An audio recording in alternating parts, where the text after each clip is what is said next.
მოგესალმებით, ამ ვიდეო რგოლით შევეცდები გაჩვენოთ თუ როგორ უნდა მოიძიოთ ინფორმაცია კომპანია Grid Group-ის შესახებ სამთავრობო ვებგვერდის დახმარებით. პირველ რიგში შევდივართ მოცემულ ვებგვერდზე my.gov.gz-ზე. აი აქ. ამის შემდეგ ჩამონათვალში გადავდივართ ბიზნესზე.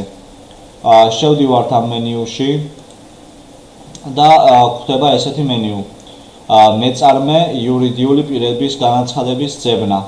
შევდივართ აქ. ვიყენებთ ამ მენიუს განცხადების ძებნა. ვაჭერთ და აქაც არის სუბიექტის ძებნა, ანუ ჩამონათვალი, საიდენტიფიკაციო ნომერი, ორგანიზაციის დასახელება და ასე შემდეგ. ამ შემთხვევაში ჩვენ წერთ ჩვენ საიდენტიფიკაციო ნომერს კომპანიის ეს არის 44558109. ამის შემდეგ ქვევით ჩავდივართ და ვაჭერთ ძებნას. ამოგვიგდო ინფორმაცია, საიდენტიფიკაციო კოდი, დასახელება, ფორმა და სტატუსი აქტიური. შემდგომ ვაჭერთ აი ამ ლურჯ გილაკს, სადაც არის ინფორმაცია დაწვრილებით. შევდივართ აქ, ამის შემდგომ ჩამოვდივართ ქვევით და შევდივართ აი ამ მონაცემებში. ორივე არის ერთნაირი, ამიტომ არ აქვს მნიშვნელობა სად შეხვალთ. აი აქ არის ამონაწერი კომპანია Grid Group-ის შესახებ.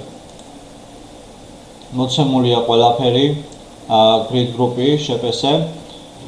არის საიდენტიფიკაციო კოდი ანალოგიური, რაც ჩავწერეთ, მისამართი და ასე შემდეგ, ანუ გადაგაგზავნვა და ყველაფერი.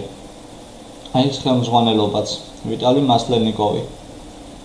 ამის შემდეგ ასევე გვაქვს აქ დაუბრუნდისელ თარგმანი, ანუ ინგლისურ ენაზე, ვისაც სურს შეუძლია გამოიყენოს ინგლისური ენაც.